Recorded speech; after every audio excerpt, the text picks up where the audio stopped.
വേദിയിലെ സമാരാധ്യരായ നേതാക്കന്മാർ, എൻ്റെ പ്രിയമുള്ള സഹോദരി സഹോദരന്മാരെ, മാധ്യമ സുഹൃത്തുക്കളെ, ഒരുപാട് പ്രസംഗങ്ങൾ കേട്ട് കഴിഞ്ഞു. വലിയൊരു വലിയ പ്രസംഗത്തിന് ഞാൻ മുതലുണ്ടില്ല. സമയം നിങ്ങളും ഞാനും ഒരുപോലെ അനുഭവിക്കുന്നവരാണ്.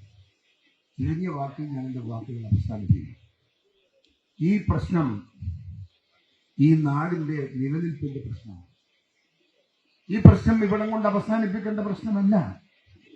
ഈ പ്രശ്നം ഇതിൽ നിന്ന് സർക്കാരിനെ പിന്തിരിപ്പിക്കുന്നത് വരെയുള്ള പോരാട്ടവുമായി മുൻപോട്ട് പോകാൻ നമുക്ക് സാധിക്കണം.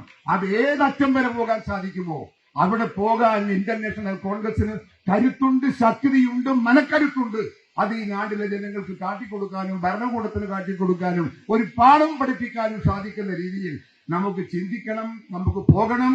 എല്ലാം സമർപ്പിച്ചുകൊണ്ടുള്ള ഒരു സമരം. ആ സമരമുഖത്ത് ഒരു ധീരഭടന്മാരെ പോലെ കോൺഗ്രസിന്റെ ഓരോ പ്രവർത്തകന്മാരും കടന്നു വന്ന് ഈ നാടിന്റെ ആത്മാവിനെ രക്ഷിക്കാൻ, ഗ്രാമത്തെയാണ് രക്ഷിക്കുന്നത്. ഈ സംഭവം ഗ്രാമത്തെ ബാധിക്കുന്ന വിഷയമാണ്, സാധാരണക്കാരെ ബാധിക്കുന്ന പ്രശ്നമാണ്, തൊഴിലാളികളെ ബാധിക്കുന്ന പ്രശ്നമാണ്, കഷ്ടപ്പെടുന്നവരെ ബാധിക്കുന്ന പ്രശ്നമാണ്, പട്ടിണി കിടക്കുന്നവരെ ബാധിക്കുന്ന പ്രശ്നമാണ്. ആ പ്രശ്നത്തിൽ നിന്ന് അവരെ കരകയറ്റാൻ സാധിക്കില്ലെങ്കിൽ ഞാനും നിങ്ങളും ജീവിച്ചിരിക്കുന്നതിൽ അർത്ഥമില്ല എന്ന് പ്രഖ്യാപിക്കാൻ കോൺഗ്രസിന്റെ പ്രവർത്തകന്മാർക്കും നേതാക്കന്മാർക്കും സാധിക്കണം എന്നതാണ് എന്റെ അഭിപ്രായം. ഞാൻ ഏറെ പ്രസംഗിക്കുന്നില്ല.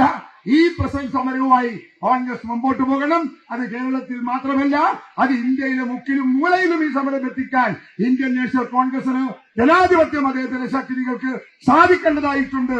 ആ സമരമുഖത്തേക്ക് ഇന്ത്യയെ നയിക്കാൻ നമുക്ക് നേതൃത്വം കൊടുക്കാൻ സാധിക്കട്ടെ എന്ന് ആശംസിക്കുന്നു, അഭിപ്രായപ്പെടുന്നു.